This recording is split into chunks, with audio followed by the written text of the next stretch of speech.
Everyone laughed when a poor man bought an abandoned island for just $1. They called him crazy, said he'd wasted his last money on a worthless piece of land. But a few days later, he started digging, and what he uncovered changed his life forever, silencing everyone who once mocked him. Subscribe to the channel and comment below where you're watching this video from. The rain had not stopped for 3 days in Baltimore, and the sound of it on the metal roof of the old auto shop had begun to feel like time itself. Slow, relentless, impossible to silence. Elijah Brooks sat by the open doorway, a mug of cold coffee untouched beside him, staring out at the gray street beyond the rusted sign that still read Brooks Auto and Marine Repair. The words meant nothing now. The business had been dead for months, and so, it seemed, had been his purpose. The smell of oil and damp concrete filled the air, mingling with the faint scent of mildew that came from the tarp-covered tools and broken motors. Every object around him seemed to echo his life, once full of motion, now seized by rust.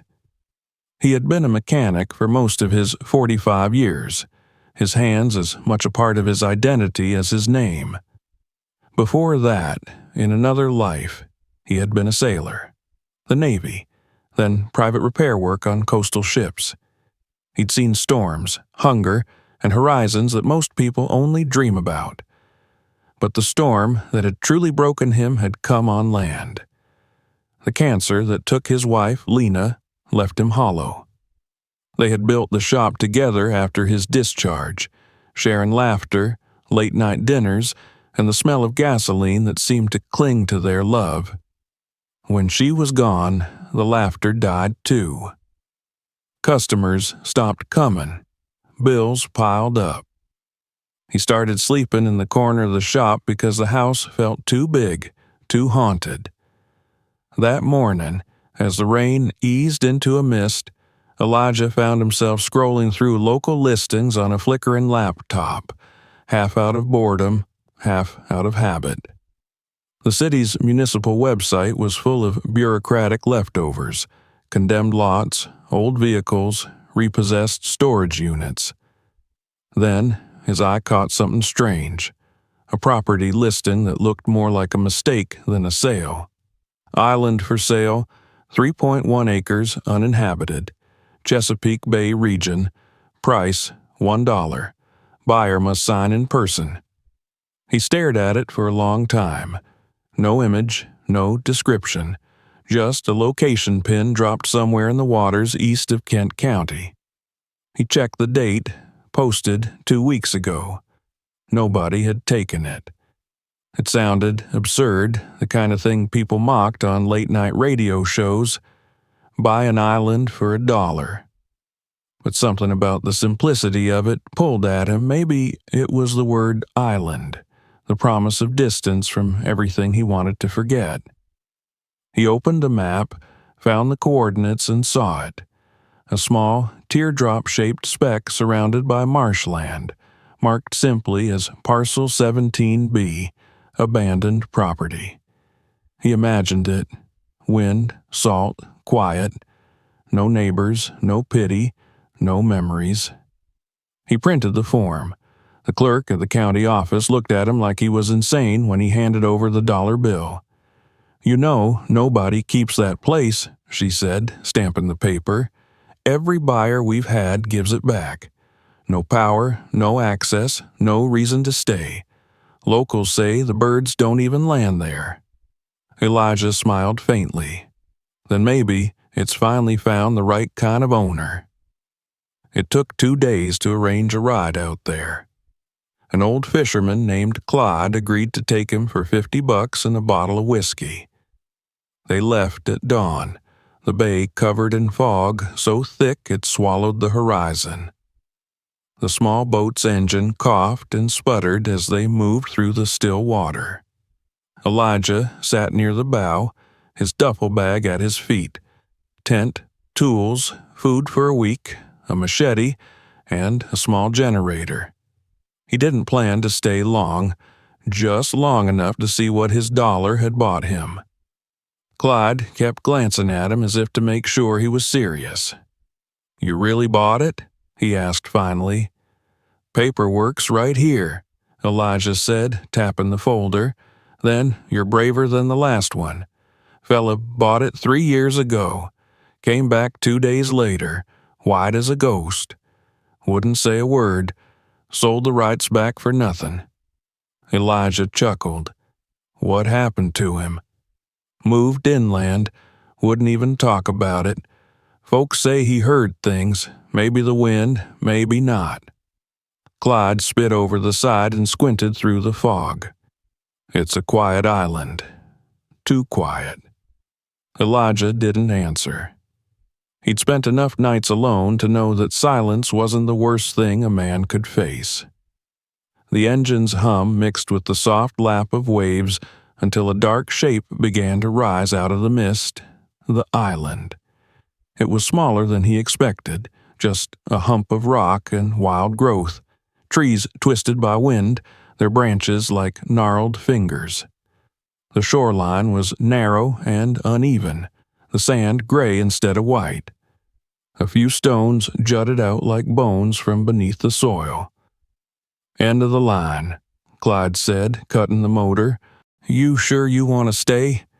Elijah climbed out, boots sinking into wet sand. "I'll radio you in a few days if I need a pickup." Clyde nodded, his eyes uneasy. "Don't wait too long." Then the boat turned, fading back into the fog, leaving Elijah alone with the whisper of the waves. The island greeted him with silence. No seagulls, no rustle of small creatures in the underbrush, only the wind moving through the dry reeds. He stood still for a long moment, taking it in. It felt like the whole world had been paused. The air smelled faintly metallic, like salt and iron mixed. Somewhere inland, a few crooked pines leaned over what looked like a hill. He set down his bag, stretched his sore back, and said softly, "All right, old man, let's see what you're hiding." The first day was pure labor. The overgrowth was thicker than he'd imagined, a wall of vines and thorny bushes that tore at his sleeves. He used the machete to hack a crude path from the beach toward the center. Each swing brought a satisfying crack, a rhythm he hadn't felt in years. Cut, step, drag. The smell of sap and soil filled the air, sharp and clean. Sweat mixed with the grit on his face, and for the first time in months, his mind was clear. He wasn't thinking about Lana or the shop or the debts. He was thinking only about the next branch in his way. By sunset, he had cleared about 30 feet of ground, barely a dent. He pitched his tent near the water line, cooked canned beans over a small stove, and watched the horizon bleed orange and pink before fading to steel. The stillness was almost holy. When the darkness came, it came completely. No city glow, no hum of cars, only the rhythm of waves and his own heartbeat. The second day began with fog so thick he could barely see past his boots. The machete sang through the wet air as he cut deeper inland. He found rocks covered in lichen, an old rusted chain tangled in roots, maybe from a forgotten dock. There was something ancient in the way the ground sloped, like the island had been built by hands long before his time. He stopped only when his muscles screamed.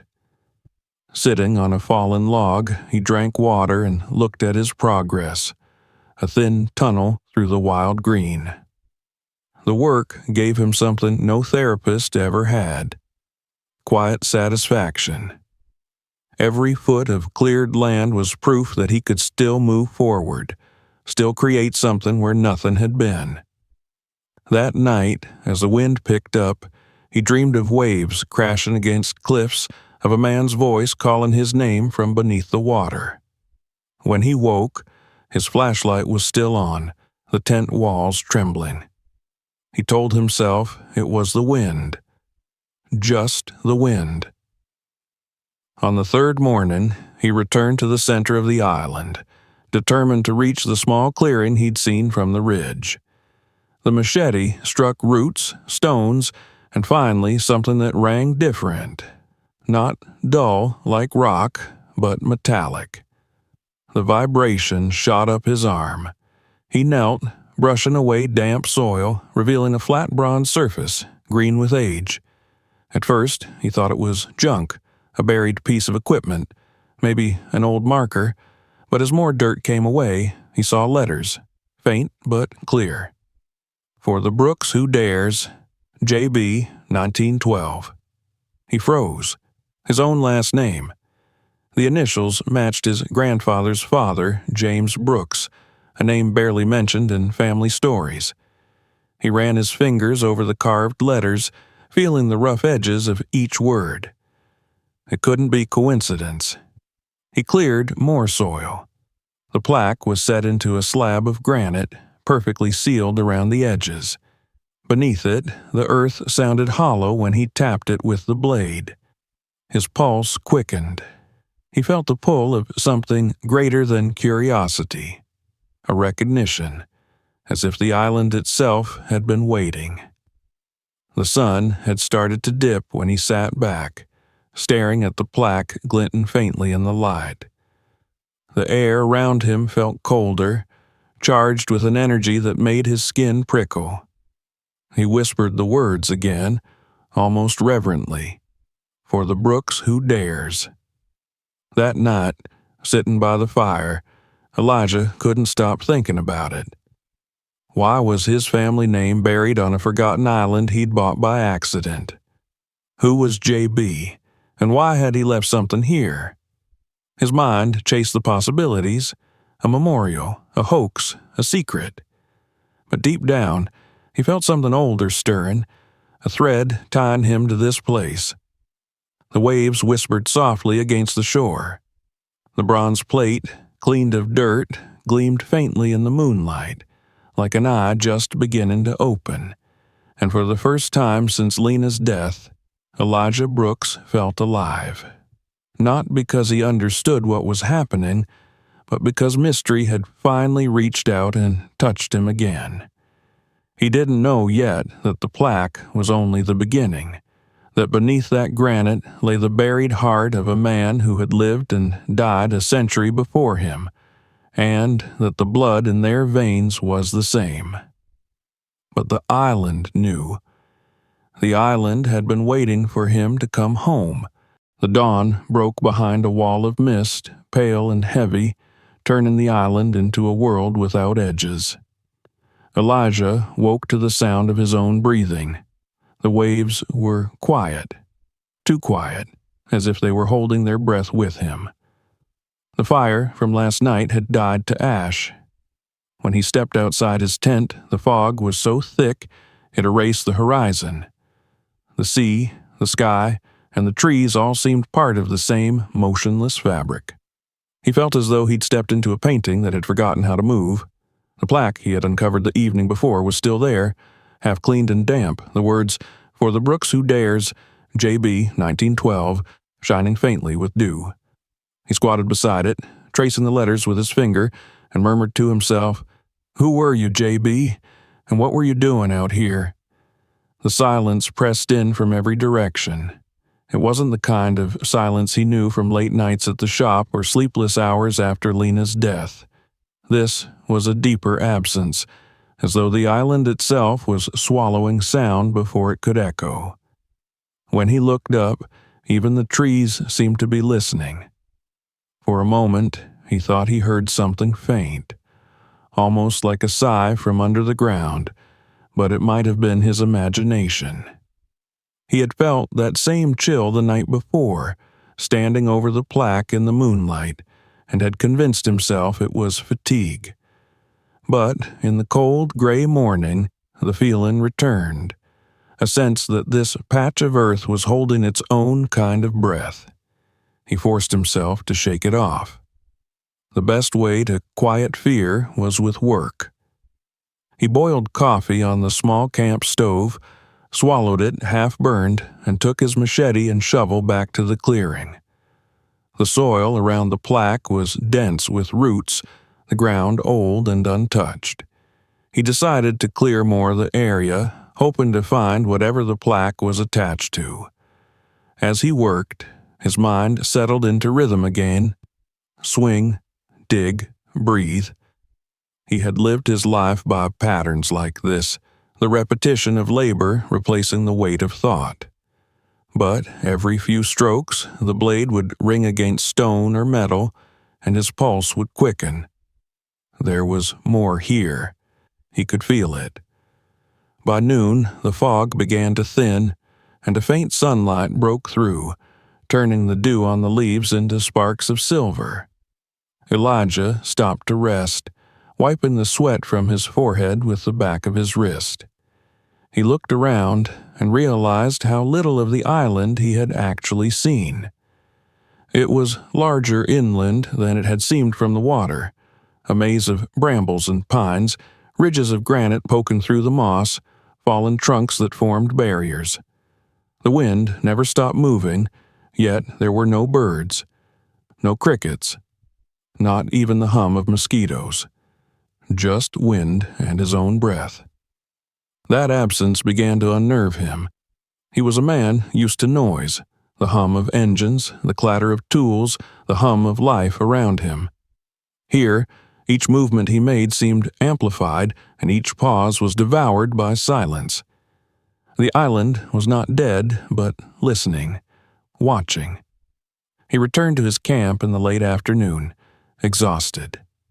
His small tent and fire pit looked absurdly fragile against the wilderness. He cooked beans again, then sat watching the ocean through the mist. It was beautiful in a harsh way, the endless gray meeting itself. When he finally lay down, he found his eyes fixed on the tent's fabric ceiling, his mind replaying the letters on the plaque. Brooks, his family name. His grandfather had once mentioned an ancestor who'd been a sailor, but the details were always vague. His father never spoke about the past, and Elijah had stopped asking after realizing some stories weren't meant to be told. Still, the idea that someone carrying his blood had once stood on this island filled him with a strange pride and a fear he couldn't explain. The second day began with more determination. He woke early, packed a small bag, and set out to explore the island's interior. The machete swung at his side. The air was heavy and smelled of salt and soil.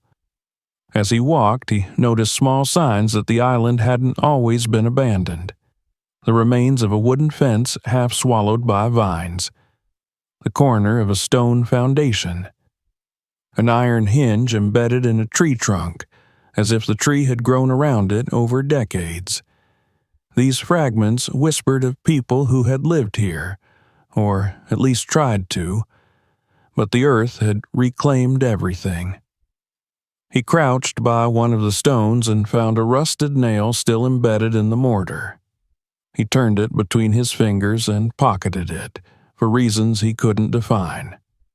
By midday, the sun broke through completely, and the island revealed itself in shades of green and gold.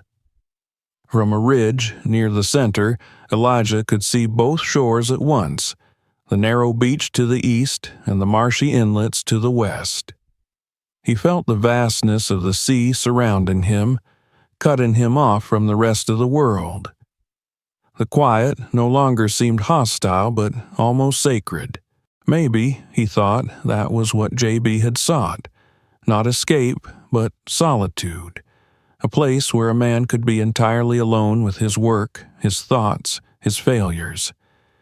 He decided to make the clearing near the plaque his base. He spent hours cutting back the undergrowth, piling branches, and leveling the ground. By the time the sun began to fall, he had carved out a small open space big enough for a fire and a cot. He sat beside the plaque again, staring at it as the sky turned violet. The bronze caught the light and glowed like a buried coin. "What were you trying to tell me?" he asked aloud, and the words sounded strange in the still air. No answer came, but he didn't expect one. He cooked rice over the fire that night and ate in silence. The stars came out, scattered like grains of salt across the dark. The air was perfectly still. Even the waves seemed to hush themselves as they touched the shore. He thought of Lena, of how she used to talk about starting over somewhere quiet, maybe near the water. "You could fix boats, I could paint," she had said. He smiled bitterly. She would have loved this place, or hated it. He couldn't decide which. He found himself speaking to her out loud, telling her about the plaque, about the silence, about how the island made him feel both alive and uneasy. When he stopped, he realized how long it had been since he had spoken so many words at once. The act itself was a kind of healing. He fell asleep by the fire, but sometime in the night, a sound woke him. It was faint, coming from deep inland, like something shifting beneath the earth. He sat up, heart pounding, listening. Then came another sound, closer, a single, dull thump, as if someone had struck the ground with a heavy hand. The wind had died completely. He grabbed the flashlight and scanned the trees, but there was nothing there. The island was motionless. Slowly, the sound faded, and the silence returned, thicker than before. He sat awake for a long time, staring into the dark until exhaustion finally claimed him. Morning came late. He woke sore, his throat dry, his nerves frayed. He told himself it had been the wind again, or maybe an echo of the waves under the rocks. The human mind was good at inventing ghosts when it had no company. Still, something inside him had changed. The plaque was no longer just an odd curiosity. It was a message, and he was beginning to believe it was meant for him. He decided to expand his search. Starting from the plaque, he moved outward, clearing brush and marking trees with chalk as he went. About 50 yards from the clearing, he stumbled across what looked like a depression in the earth, a shallow dip surrounded by stones. At its center was a flat slab of rock, smoother than the others, its edges squared off by hand. Moss covered most of it, but as he brushed it away, he noticed faint scratches on the surface. Not words, but deliberate marks, as though someone had tried to carve something and stopped halfway. The slab resonated faintly when he struck it with the back of the shovel. Hollow. His pulse quickened again. He spent the rest of the afternoon clearing around it, uncovering the outline of a buried structure. The ground was stubborn, roots gripping it like claws, but he worked with the stubbornness of a man who'd spent his life fixing what others abandoned. He unearthed fragments of metal, bolts, rivets, a hinge, and a small rusted handle protruding from one corner of the stone. The work was slow, and by the time he stopped, the light was fading again. That night, his fire burned low, and the mist rolled in from the sea once more. The island's silence seemed even deeper now, as though it had swallowed the last trace of the world beyond it. He felt both small and significant, a man standing at the threshold of something larger than himself. He stared into the fire and thought about the name on the plaque. J.B., 1912. If it truly was his ancestor, what had he been doing here? Hiding something? Building something? The question burned inside him like the coals. He knew one thing for certain now. He couldn't leave until he found out. When he finally lay down, the sound returned. Not the thump this time, but something else, a faint, rhythmic hum, like the vibration of a distant engine. It came from deep below, rising and fading, steady as a heartbeat. He sat up, flashlight trembling in his hand, but again there was nothing to see. Only the whisper of wind through the trees and the dark outline of the bronze plaque gleaming faintly under the moonlight. The hum faded slowly, leaving behind a silence that was no longer empty but expectant. as if the island itself were waiting for him to listen. He didn't know yet that beneath that slab of stone he had touched lay the passage to everything his life had unknowingly led toward. He didn't yet understand that the silence was not absence, but memory. The island was not lifeless. It was holding its voice for the one man who could hear it. Elijah Brooks rolled onto his back, eyes open to the stars, and let the soundless world press against him. Tomorrow, he decided, he would dig deeper. The next morning dawned gray and still, the air thick with the taste of salt and soil. Elijah awoke before the sun as if something had stirred him out of sleep. For a moment, he simply listened to the silence outside his tent, that same impossible quiet that seemed to belong more to a dream than to the living world. When he stepped out, mist rolled low across the ground, wrapping the trees and rocks in pale bands of vapor. The fire pit was damp, the ashes cold. He felt the ache in his arms from yesterday's digging, but the sight of the half-uncovered slab drove him on. It waited there beneath the trees, moss peeled away like old skin, the rusted handle glinting faintly. He made coffee on the small stove, drank it quickly, and knelt by the slab. The earth smelled of iron and decay. He ran his hand along the edge where he had stopped digging, then pressed his ear against the stone. It was cold, silent. He had imagined the faint humming sound from the night before, he told himself, a trick of exhaustion and nerves. But something about this place resisted explanation. The plaque with his family name, the hollow sound beneath the stone, none of it made sense. By mid-morning, he had cleared more soil from the edges. The slab was rectangular, about 6 feet long and 3 wide. The metal handle was fused with rust, immovable. He wedged his shovel under it and pried until the wood of the handle cracked. Frustrated, he sat back and wiped the sweat from his face. The sun was climbing higher, burning away the mist, revealing the island in sharp, desolate clarity. From where he sat, he could see the curve of the shore and the endless gray of the bay. He was alone on a piece of land smaller than a football field, with no sound but the wind whispering through dead branches. He almost gave up then, telling himself he would try again later, but his eyes caught a glint of glass near the slab.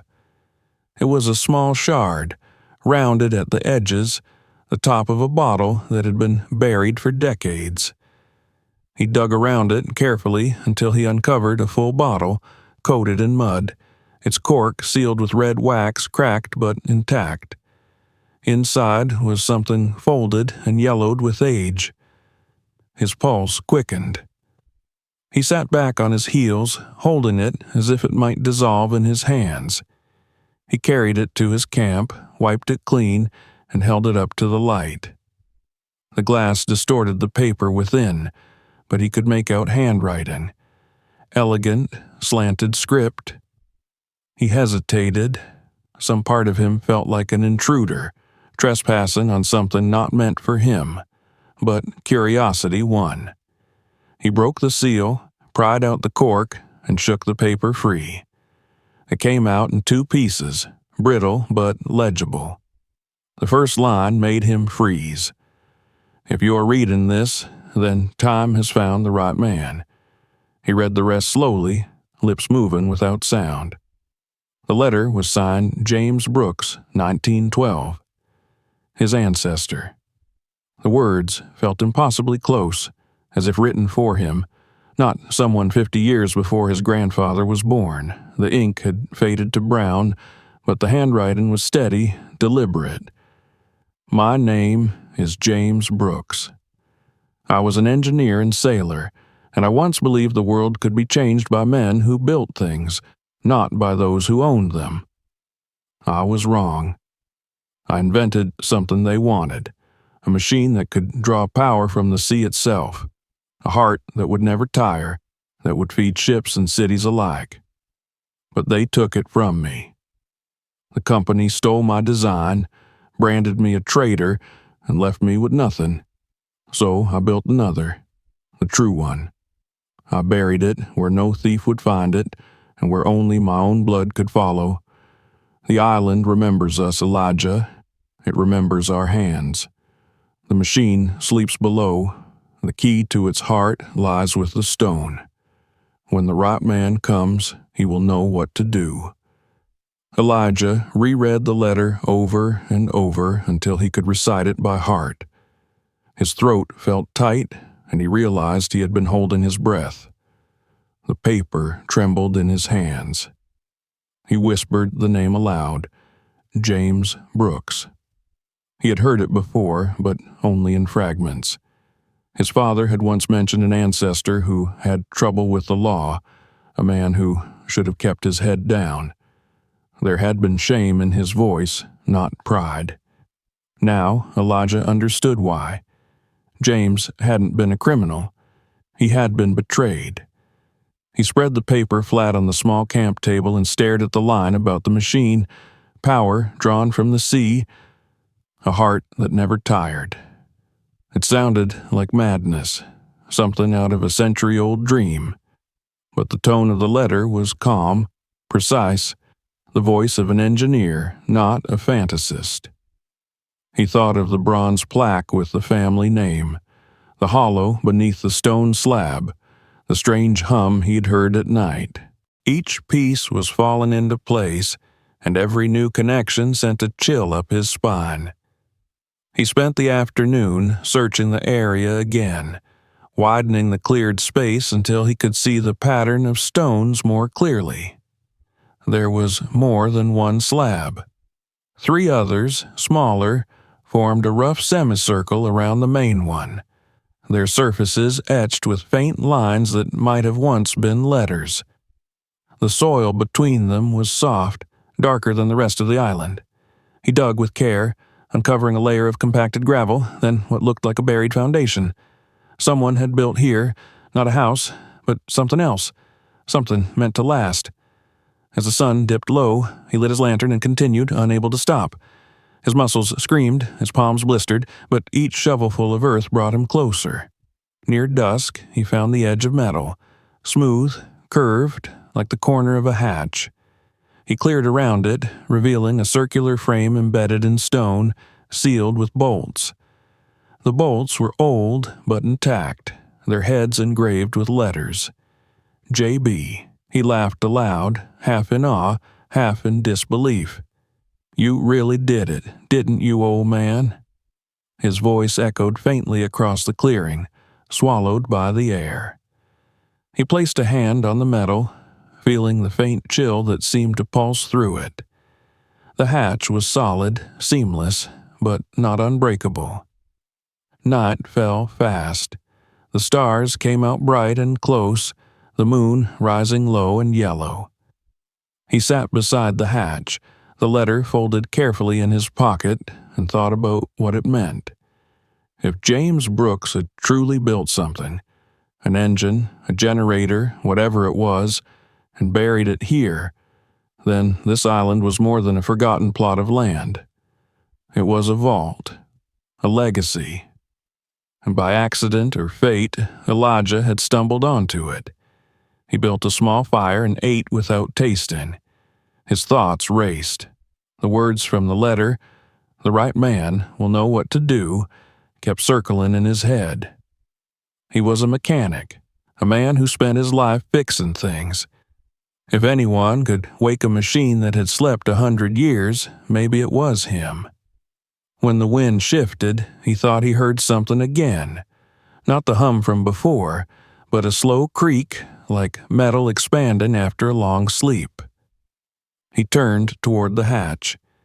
The air felt charged, alive. He stood, took a step closer. The surface gleamed faintly in the firelight, reflecting his face back at him. Dark eyes wide, streaked with dirt, an expression between fear and wonder. He crouched and pressed his ear to the hatch. This time he was sure. There was a sound beneath it, faint and rhythmic, like a heartbeat slowed by time. He drew back, heart hammering. The logical part of his mind screamed for explanation. Pressure changes, heat from the fire, his imagination. But the sound had been real. The island was answering. He didn't sleep much that night. The stars turned overhead, and the fire burned low, and every so often he thought he felt the ground tremble. He sat with the letter open in his lap, reading the words again and again, searching for instruction, for meaning. There was none beyond what he had already read. The key to its heart lies with the stone. He looked toward the large slab he had been digging around, its surface now cleared of moss, the handle, the hollow beneath. That was where he would start in the morning. Just before dawn, he dreamed. He stood at the edge of the sea, waves lapping at his boots, and a figure walked toward him across the water. An old man with a beard streaked gray, wearing a sailor's coat. The man stopped a few feet away and said in a voice that was both gentle and commanding, "It's waiting for you, Elijah. Don't let them take it again." When he reached out to touch him, the man dissolved into mist, and Elijah woke gasping, the name still echoing in his mind. James Brooks. He rose with the first light and went back to the slab. The ground was damp from a light rain, the earth soft. He wedged his shovel under the edge of the stone and pushed with all his strength. It didn't move. He adjusted his grip, braced his feet, and tried again. The slab shifted a fraction, then stopped. He could feel the space beneath it, the air colder there. He fetched the crowbar from his pack, jammed it under the edge, and pried again. This time, the stone lifted slightly, enough for a whisper of air to escape. Cool, stale, like breath exhaled after a century.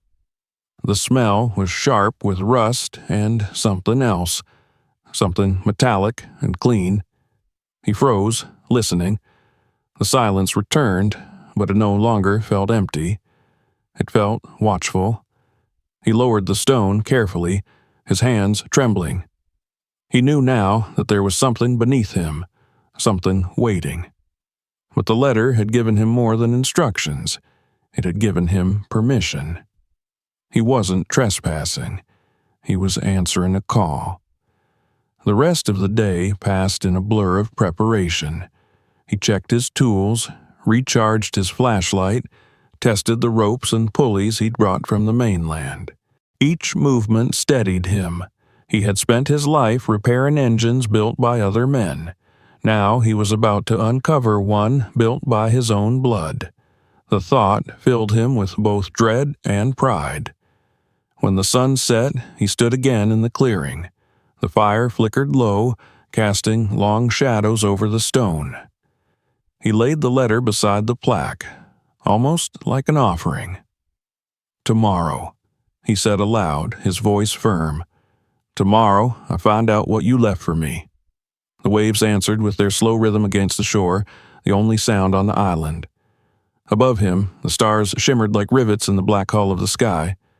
The night closed in, and Elijah Brooks lay awake, listening to the heartbeat beneath the stone, steady and patient, as if the island itself was waiting for him to take the next step.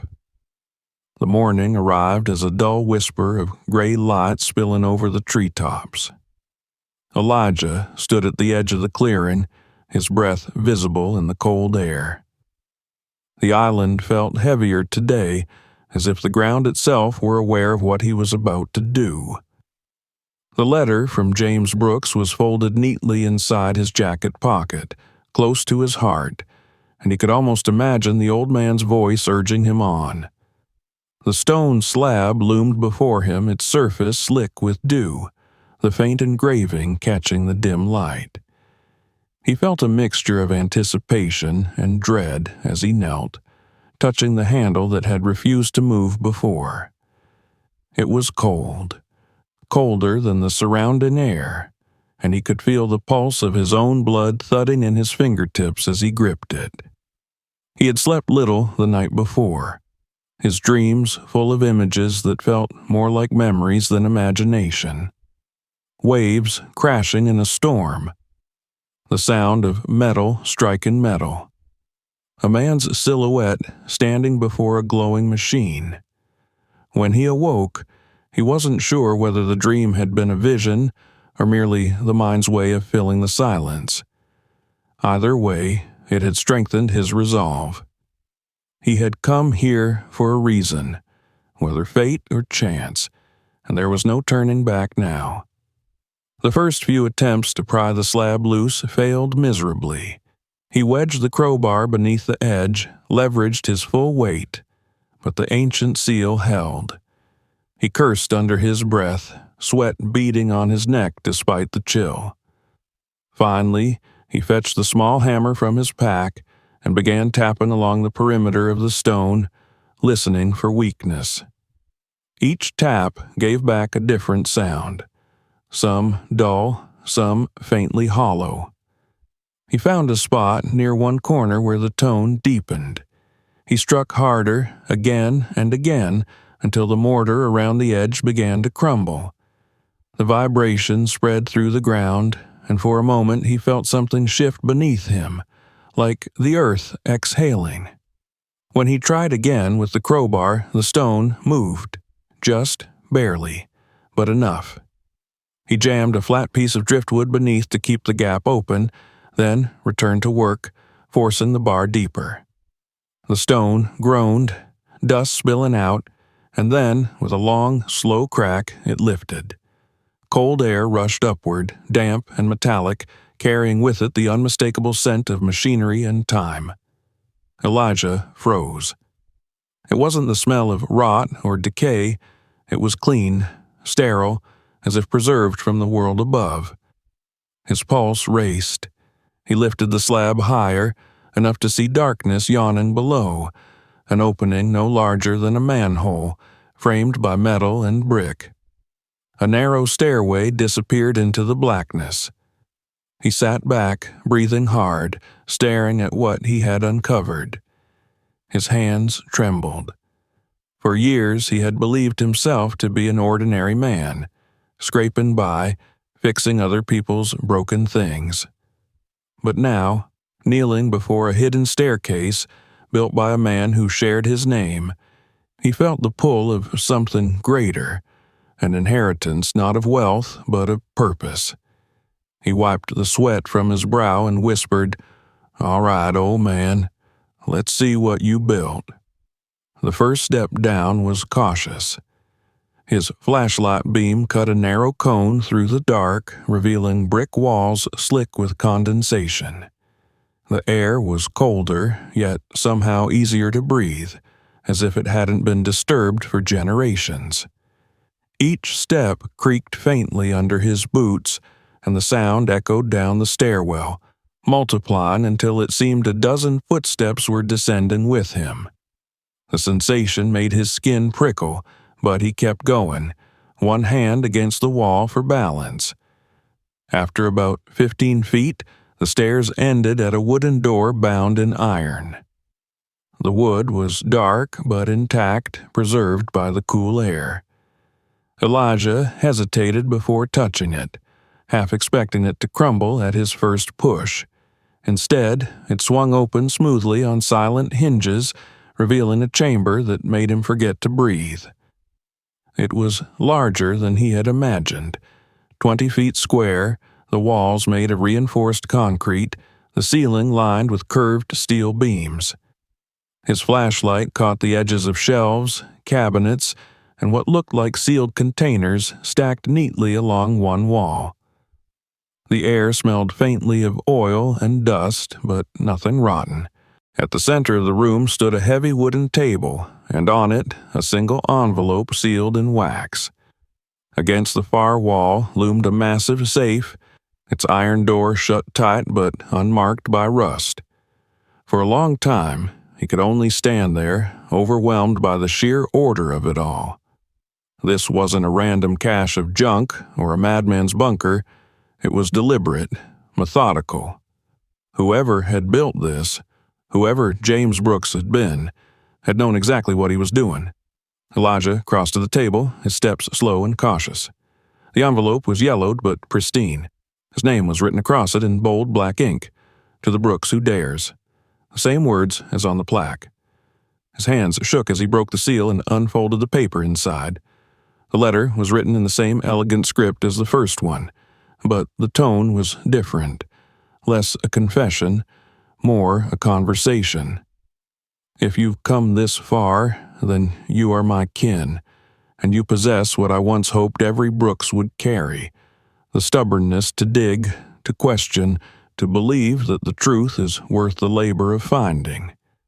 What you see around you is the sum of my life's work, the dream they tried to erase. I have hidden it here not for wealth, but for legacy.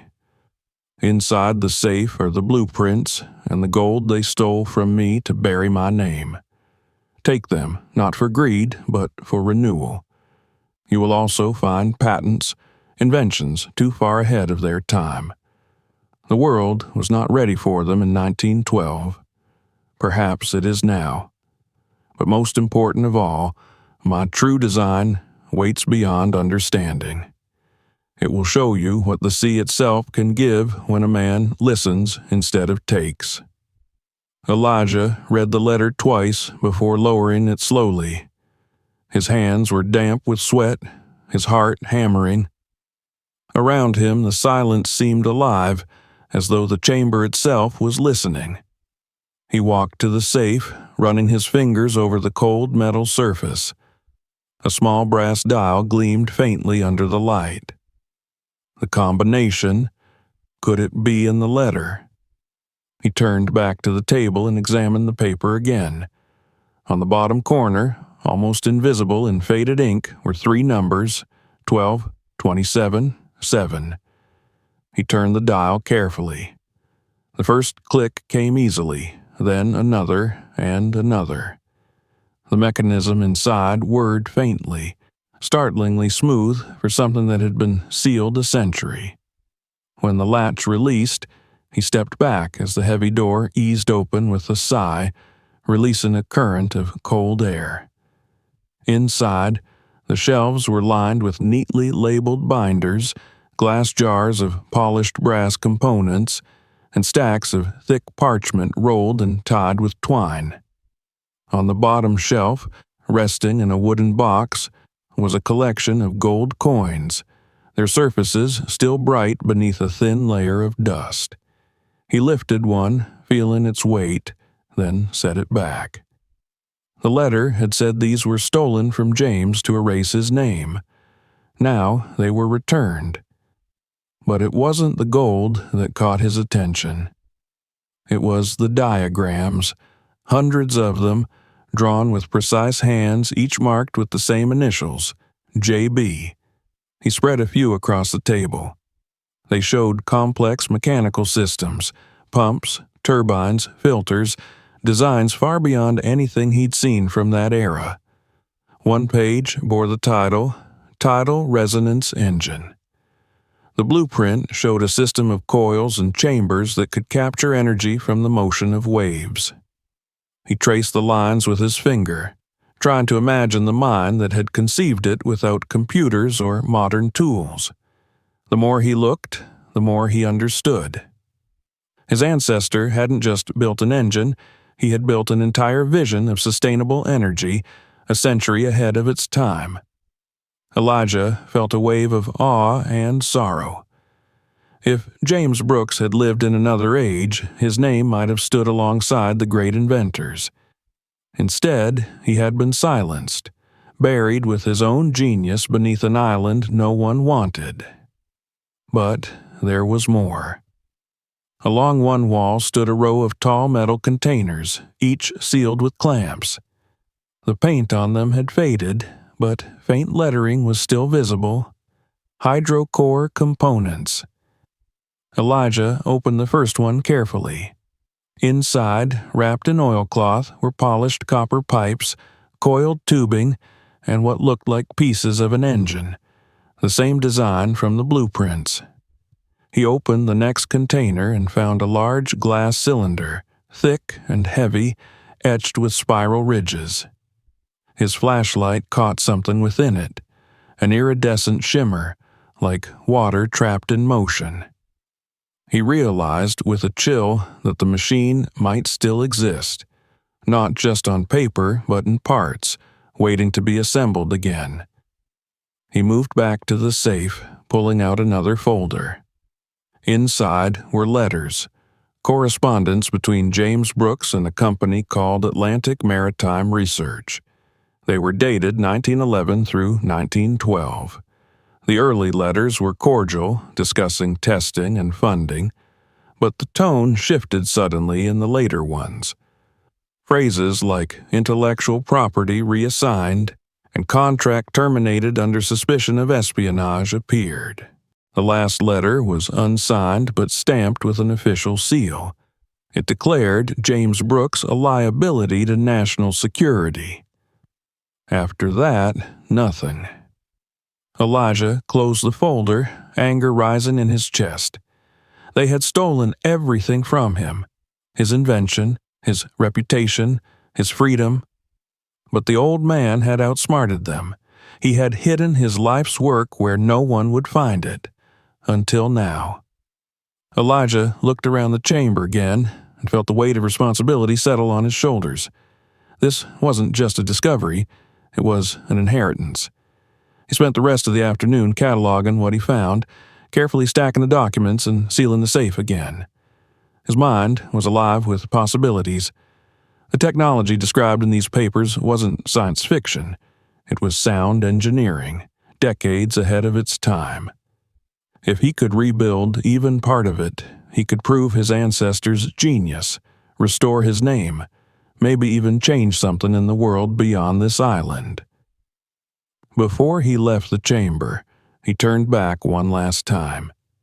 His flashlight beam fell on the far corner of the room where something massive was covered with a canvas tarp. He hadn't noticed it before. The cloth was stiff with age, its edges crusted with dust. He pulled it aside and gasped. Beneath it stood a machine taller than he was, built of copper and steel, shaped like the heart of some ancient creature. Tubes coiled from its sides, leading to a central core made of glass, dark and silent. A brass plate on the front bore a single engraving, Hydrocore Prototype, 1912. For a long moment, he could only stare. Then he reached out, touching the cool metal surface.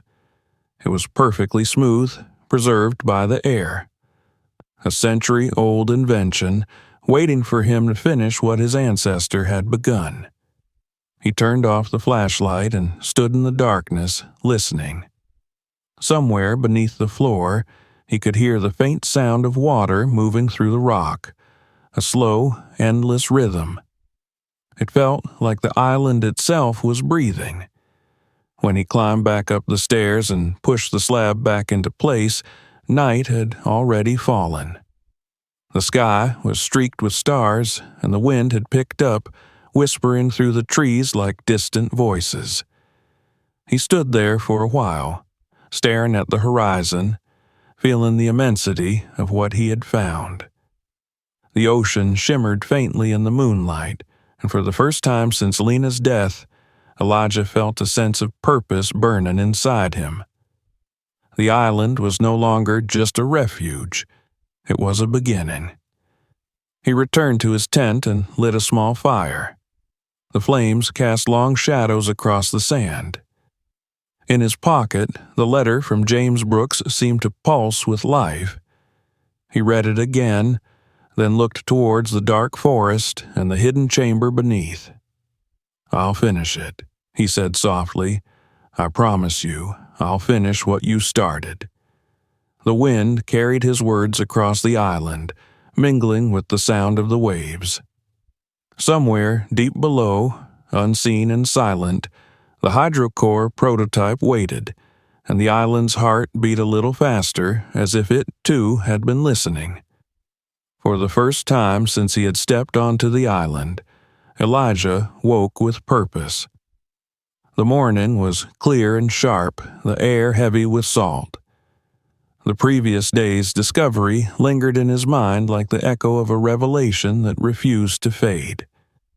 He sat at the mouth of his tent, drinking bitter coffee, staring towards the patch of earth that hid the stairs. Beneath it, a century of silence had guarded a machine that could change everything. The image of the hydrocore prototype haunted him. The coils of copper, the glass chamber, the promise in the letter that it could draw power from the sea itself. It seemed impossible, and yet the machine had felt real beneath his hands, as real as the soil under his boots. He thought of James Brooks, his ancestor, working alone by lantern light, building something far beyond his time. What had it cost him to be that far ahead of the world? What had it taken from him to hide it away, knowing he might never see it recognized? Elijah had spent his whole life fixing what others broke: motors, engines, lives worn thin by time. But this was different. This was creation, not repair. And it called to him with a voice deeper than ambition. It was blood speaking to blood. By mid-morning, he had packed his supplies and set off for the mainland. The boat ride felt longer this time, though the distance was the same.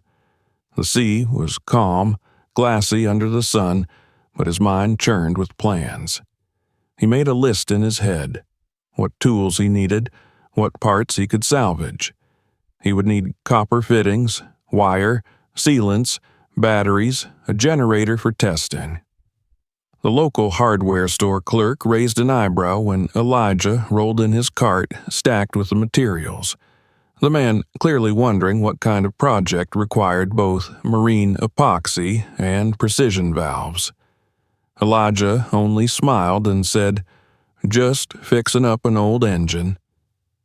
Back on the island, he began by cleaning the chamber. He swept the stairs, wiped the dust from the steel surfaces, and replaced the old lanterns with LED lights. The once shadowed room transformed into something brighter, more familiar. The machine itself dominated the space, its copper surfaces gleaming where he'd polished away the tarnish. The glass core remained intact, a perfect cylinder that seemed to hold not emptiness, but waiting. When he touched it, he felt a faint vibration through the surface. Not motion, but potential, the whisper of energy still trapped within. He couldn't tell if it was real or if his imagination was simply too alive. He opened the crates along the wall and examined the components. Many were beautifully preserved, wrapped in oiled cloth that had kept away moisture and decay.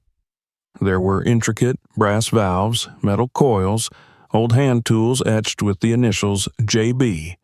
Each object was a message across time, a conversation left unfinished.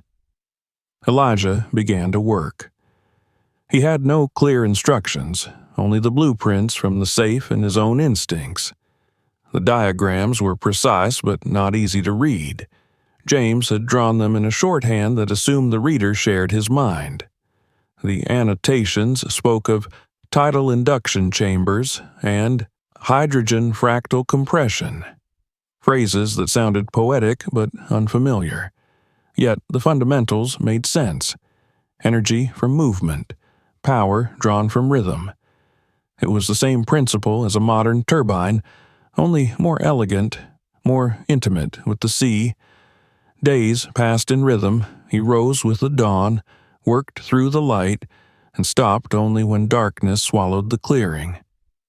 The sound of his tools replaced the island's silence. Each strike of the hammer echoed off the walls below like a heartbeat. Sweat ran down his back. His hands grew raw, but he didn't care. The machine began to take shape, piece by piece, like a creature being reassembled from memory. He adjusted coils, sealed valves, aligned the copper tubes so they formed a perfect spiral around the glass heart. At night, when exhaustion drove him to stop, he would sit outside by the fire and talk softly to the darkness. "You must have felt the same way, didn't you?" he would say, as if James Brooks were sitting across from him, fighting the elements, the ignorance, the disbelief. But you kept going. Sometimes the wind would answer with a sigh through the trees, and he liked to think the island was listening. One afternoon, while testing the connections on the generator, Elijah accidentally brushed two wires together, and a spark leapt across the gap. The flash was small but bright, and the machine responded with a low hum that faded almost as soon as it began. He froze, heart pounding, then laughed out loud, a sound that startled even him. It worked. After 100 years, it still worked. He ran his hands over the frame, whispering, "She's still alive." But not everything came easily. The system required power to start, and the ancient circuits were delicate. Twice he blew a fuse. Once, a small leak in one of the copper tubes filled the room with the smell of ozone and salt. His arms ached, his head pounded, and more than once he questioned whether he was chasing a ghost. On the 6th night, frustration got the better of him. He threw a wrench across the room, the clang echoing off the walls like a shout. "What do you want from me?" he yelled into the emptiness. His words hung there, unanswered. Then, in the silence that followed, he thought he heard something. Soft, almost human. A whisper carried through the pipes. It was gone before he could be sure it was real, but it froze him where he stood. He turned off the generator, listening. Only the slow drip of water echoed from somewhere deep below. He shook his head and laughed bitterly. "Talking to ghosts now," he muttered, and climbed the stairs back to the surface. Outside, the sky was heavy with clouds. A storm had rolled in from the horizon, dark waves swelling against the shore. The wind howled through the trees, bending them like reeds. Elijah stood in the rain, letting it soak through his shirt, and for a moment he thought of Lena. He could almost hear her voice, calm and steady. "You fix things, Elijah. That's what you do. You keep at it until it breathes again." He smiled sadly, whispering, "Yeah, guess I do." The storm raged through the night. Lightning illuminated the island in flashes, the trees casting monstrous shadows. Thunder rolled across the water like the deep voice of the earth itself. Elijah lay awake in his tent, the sound of the wind mixing with the distant echo of the sea. And beneath it all, he swore he could hear the faint hum again, the machine, alive in the dark below, calling to him. By dawn, the rain had stopped, leaving the air clear and sharp. The world felt renewed, as if washed clean.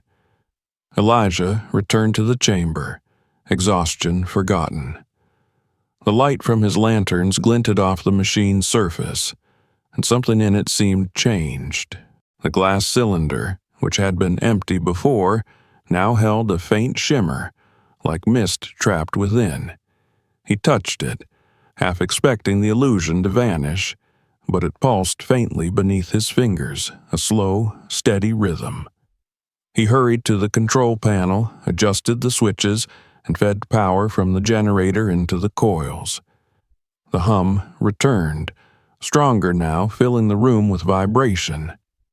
The copper spirals glowed with a soft blue light, and the glass chamber began to throb like a living heart. Elijah stepped back, awestruck.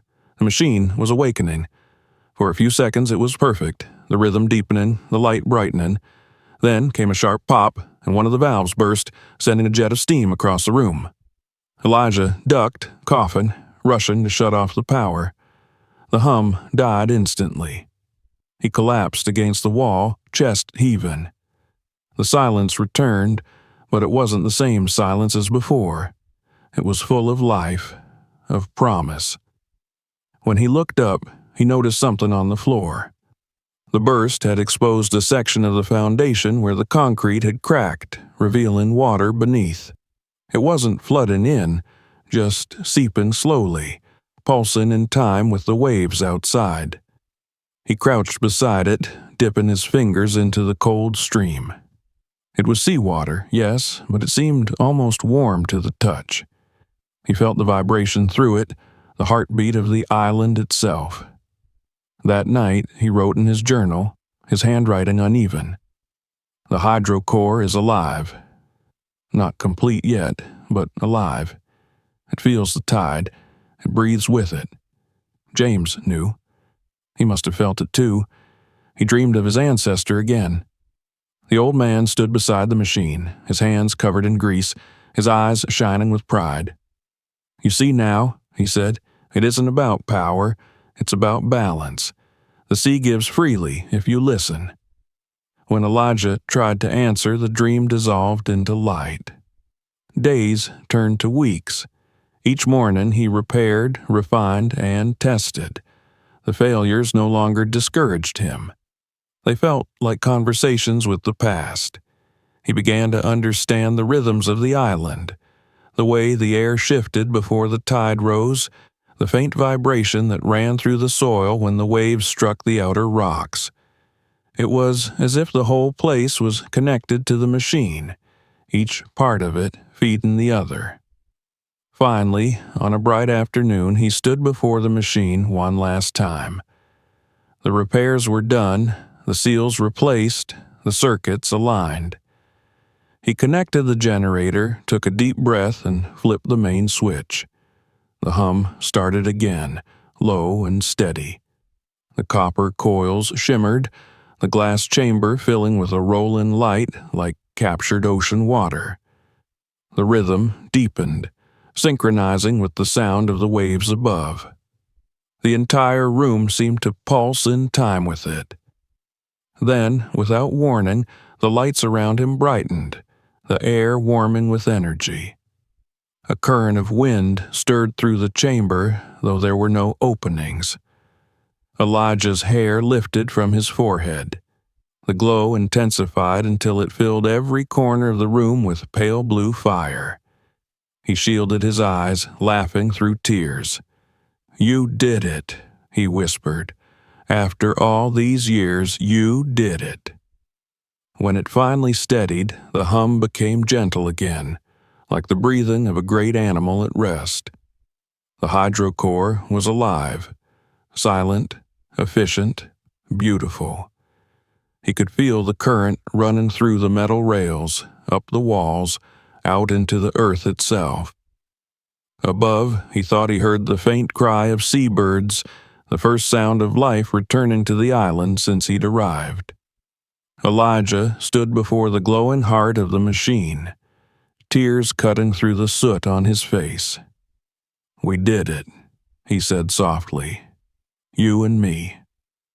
That night, as darkness fell, he climbed the hill overlooking the bay. The island, once silent and forsaken, glowed faintly beneath the stars. The light from the hydrocore shimmered through cracks in the earth like veins of blue fire, tracing the contours of the land. For the first time since he had set foot there, the place felt alive, as if it had remembered its own name. He lay back on the grass, watching the stars shimmer above him, the sound of gentle waves reaching the shore. The sea was calm again. The air smelled of salt and renewal.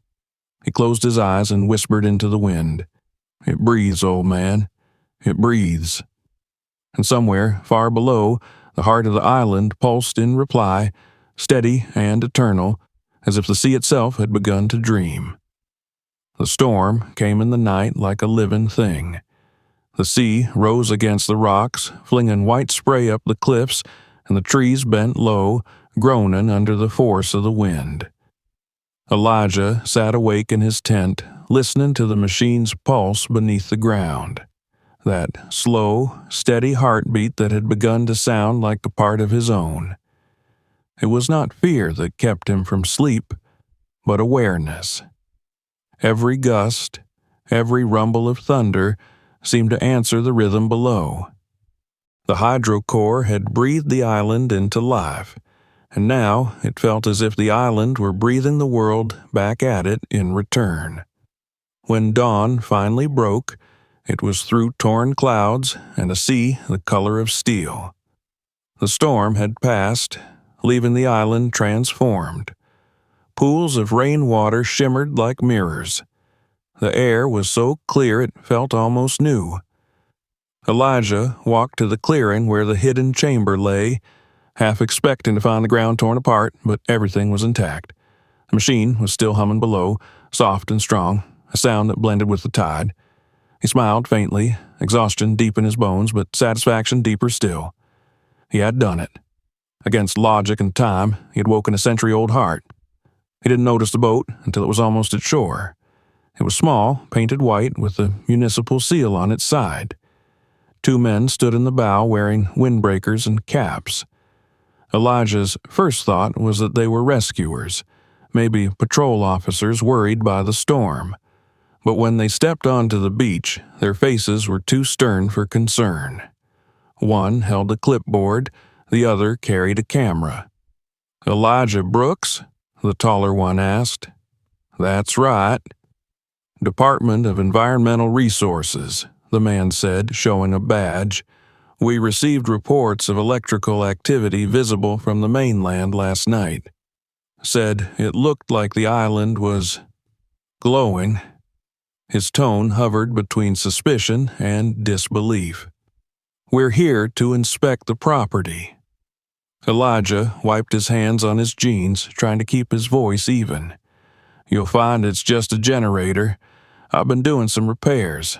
The storm knocked out part of my setup." The man scribbled something on his clipboard. "A generator," he repeated. "For what, exactly?" "For research," Elijah said. It wasn't a lie. They followed him up the path toward the clearing. The storm had flattened some of the brush, making the way easier. The shorter officer stopped to photograph the exposed cables leading into the ground near the slab. "This installation is unauthorized," he said. "You can't just run electrical systems on municipal land." "It's my land," Elijah replied. "I bought it fair, $1 and a signature." The tall one frowned. "That's not exactly how property law works, Mr. Brooks. The municipality retains rights to resources and geological contents. If there's something under there producing power, it falls under state review." He felt his jaw tighten. "It's not a resource," he said quietly. "It's history."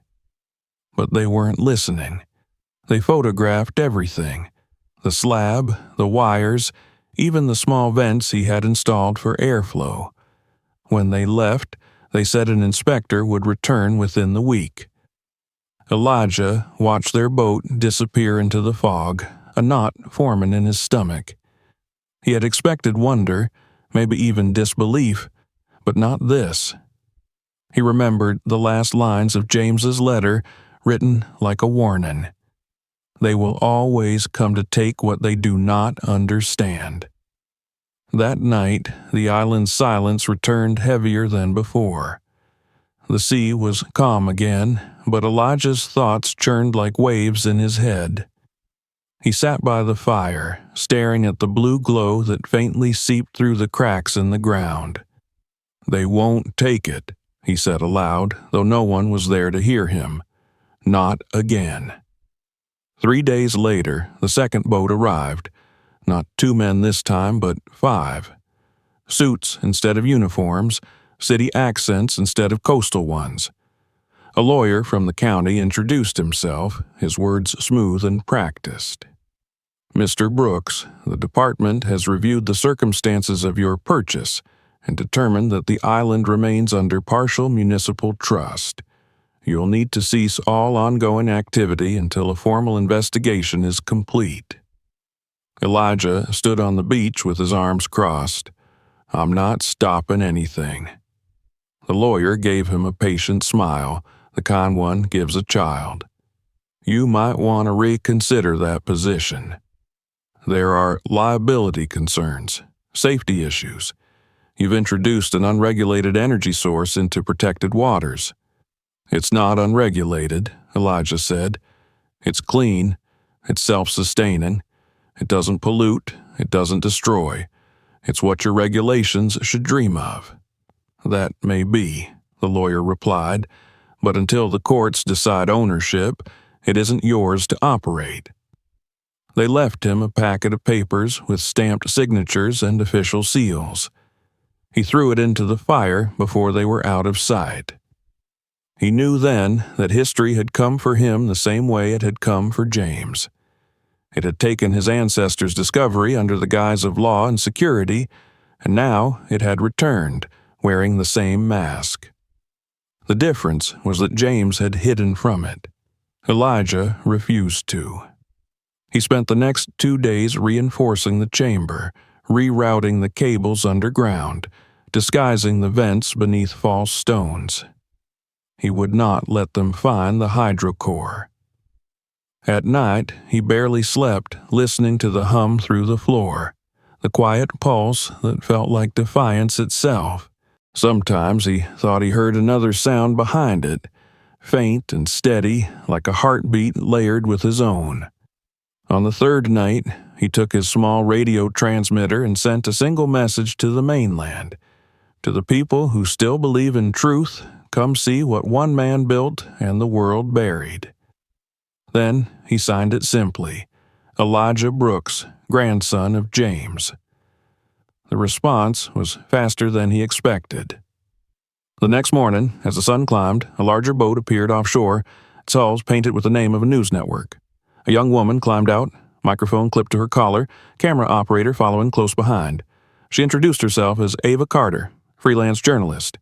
"You sent a message?" she asked, her eyes sharp but kind. Elijah nodded. "You came." "I almost didn't believe it," she said. "An unregistered energy experiment? A hidden inheritance?" It sounded like a conspiracy theory. But then I checked the archives. James Brooks, your ancestor, he existed. Navy engineer, disappeared in 1912 after a patent dispute, accused of espionage. The case was buried. "That's because they wanted it buried," Elijah said. "Come, I'll show you." He led her up the path to the clearing. As they descended into the chamber, her eyes widened. The camera's light caught the gleam of copper and glass, the faint blue glow of the machine's heart. "My God," she whispered, "this is real." "It's more than real," Elijah said. "It works." He flipped the switch, and the room came alive with sound. The coils hummed, the glass cylinder filled with liquid light, and the air trembled with energy. Ava stood frozen, the camera capturing every second. "You built this?" she asked. "I finished it," he replied. "My grandfather started it." For a long moment they said nothing, listening to the rhythm of the machine. It was almost peaceful, like standing beside a giant breathing creature. Then Ava spoke softly. "You know they won't let you keep it, right? Once this goes public, once they realize what it can do, it'll belong to everyone or to no one." "That's why I need people to see it," he said. "If the world knows, they can't erase it again." The story aired 2 days later. It spread faster than Elijah could have imagined. Headlines called him the Island Mechanic and the Inheritor of the Future. The video of the glowing machine went viral, and suddenly the world wanted to know who James Brooks had been. Historians dug up old records, engineers debated the design. Some called it a hoax, others a miracle. The government's lawyers returned within hours, but by then it was too late. The truth was out. Yet victory felt fragile. Reporters swarmed the docks, drones hovered over the island, strangers shouted his name. It was too much, too fast. Elijah retreated to the chamber, the one place that still felt like his. The hydrocore pulsed calmly, indifferent to human noise. Ava came down once, camera off, and sat beside him. "You did it," she said softly. "You gave him back his name." He nodded. "But they'll still try to take the rest." "They can't take what's already seen," she replied. "You changed the story." The words stayed with him. For the first time, the weight of what he'd done began to settle, not just as an achievement, but as a restoration. His ancestor had been called a thief and a spy. Now the world knew the truth. The silence that had swallowed the Brooks name for 100 years was broken. Still, when the night came and the island was quiet again, Elijah couldn't shake the feeling that the past was repeating itself not out of cruelty, but necessity. Maybe every generation had to fight the same fight, to protect what mattered from those who couldn't see its worth. As he walked the shoreline, the moon glinting on the water, he thought about James alone on this same beach a century earlier, hiding his creation from the men who would destroy it. He wondered if the old man had also looked out over the waves and thought, "Someday they'll come again, and maybe next time someone will stand his ground." He stopped and looked back toward the trees where the faint blue glow still shone through the cracks of earth. The island was alive, humming, breathing. Whatever happened next, he knew one thing for certain. It would not be silenced again. The following week brought letters, offers, threats. Energy companies wanted to buy the patent rights. Universities wanted to study the machine. Government agencies demanded access in the interest of public safety. Elijah ignored them all. He spent his days with Ava, documenting everything, James's letters, the diagrams, the machine itself, making sure there would be no way to erase the evidence. They stored copies online, in cloud archives, in the hands of people around the world. The truth, once scattered, could never be fully gathered again. On the last evening before the officials were scheduled to return, Elijah and Ava stood on the beach watching the sunset. The light caught the water and turned it gold. "What will you do when they come?" she asked. He smiled faintly. "What my grandfather couldn't." The wind lifted his words and carried them out to sea. Somewhere beneath their feet, the hydrocore throbbed softly, as though the ocean itself were answering. History had come again to test its keepers, but this time it would not win. The dawn that rose after the longest week of his life was quiet and clean. A sheet of pale gold stretched across the sea. The island, once shrouded in fog and neglect, now seemed to breathe with calm purpose. The air was crisp, the waves gentle, and the light spilled across the shore like a benediction. Elijah stood barefoot at the water's edge, watching the reflection of the morning sky ripple across the surface, and for the first time in years he felt peace unbroken by fear or doubt. The past no longer chased him. The future no longer frightened him. All that remained was the present, and the heartbeat beneath the earth that connected him to everything that had come before. Behind him, the sound of hammering echoed faintly.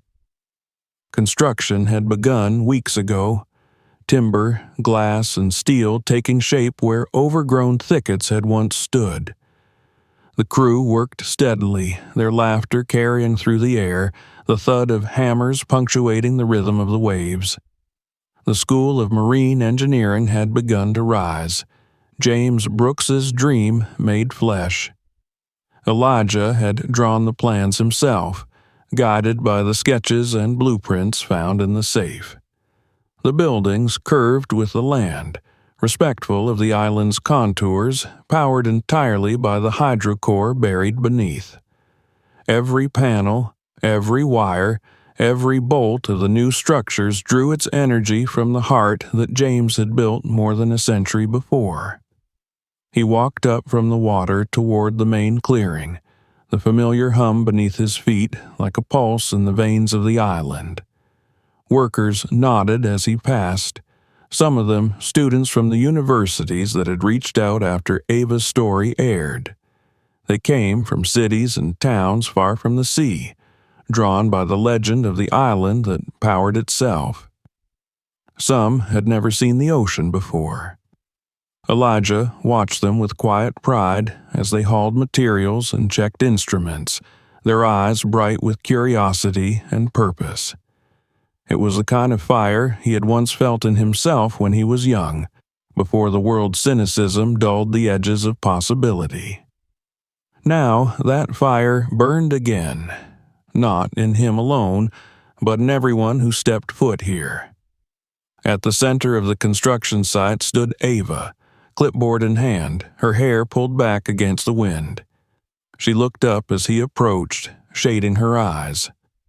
"You're up early," she said. "Old habits," Elijah replied. "The sea doesn't let a man sleep too long."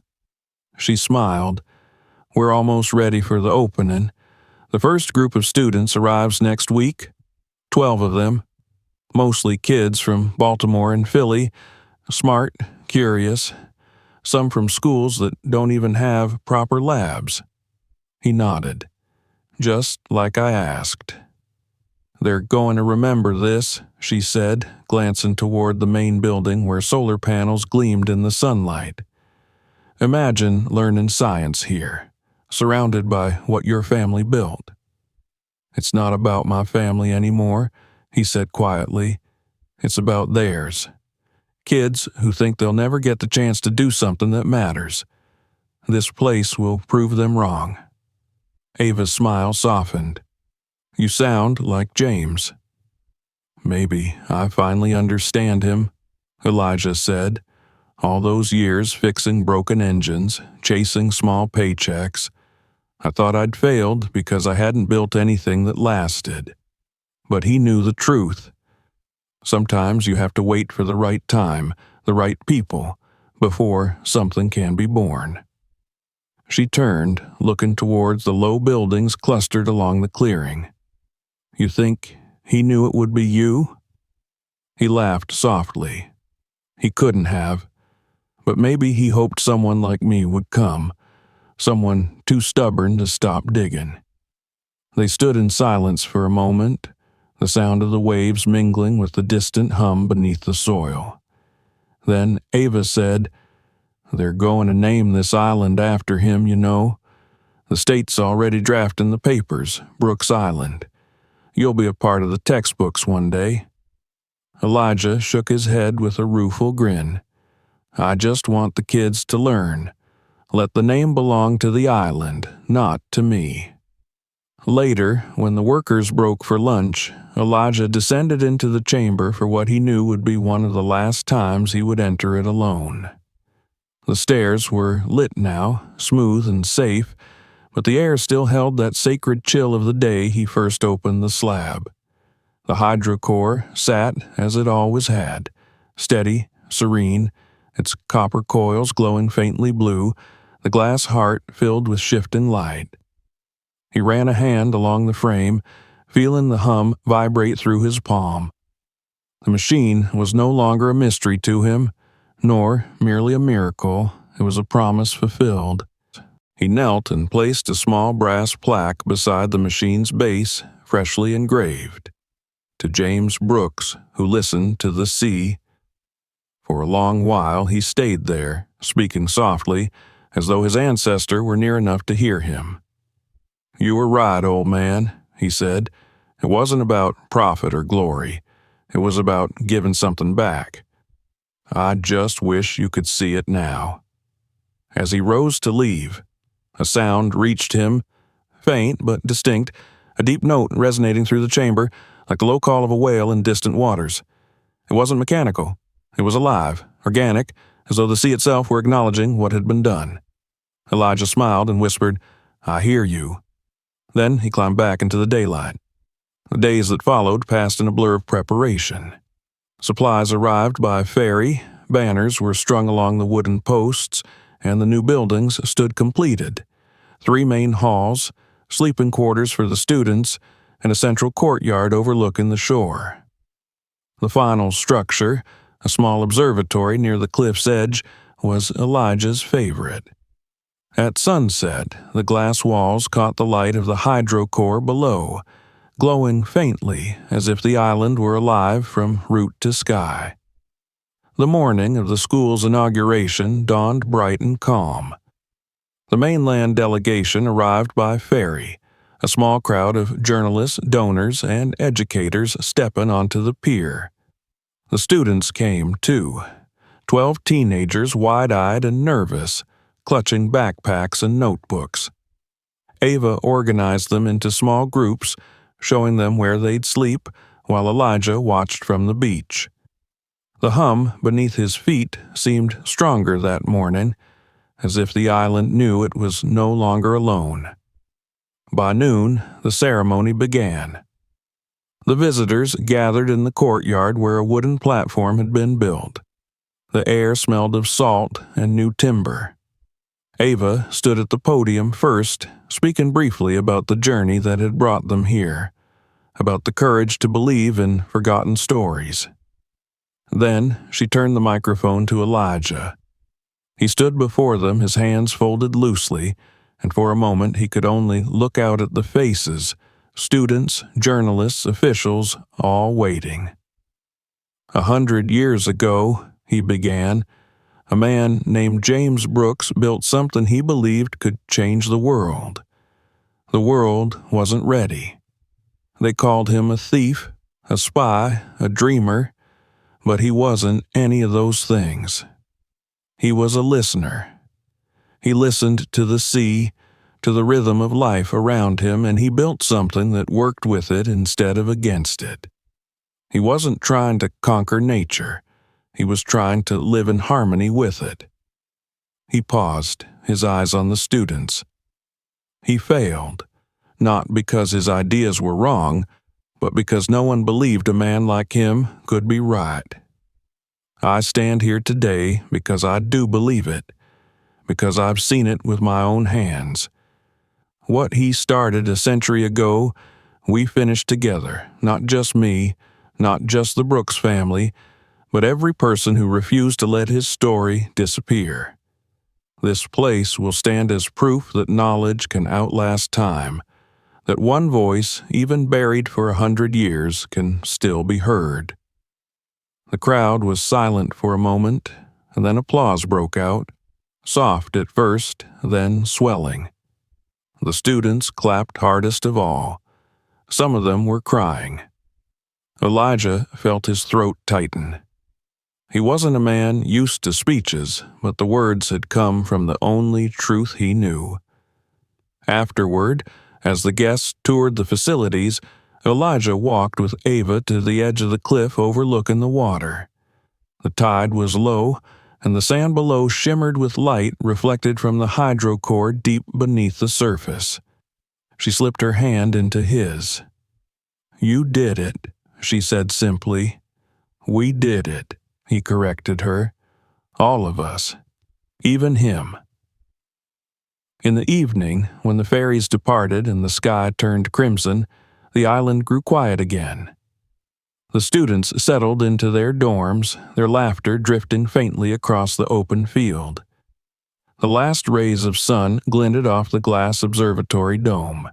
Elijah walked to the small stone near the path where he had buried his own plaque, a twin to the one inside the chamber. The engraving caught the fading light. To those who never sold their dream. He knelt beside it for a moment, running his fingers over the letters, then rose as the first stars appeared. Night fell slowly. From the hilltop, the island looked like a constellation unto itself, the soft glow of the hydrocore spreading beneath the soil, illuminating paths and trees with a gentle blue aura. The students gathered outside their dorms, watching the phenomenon with awe.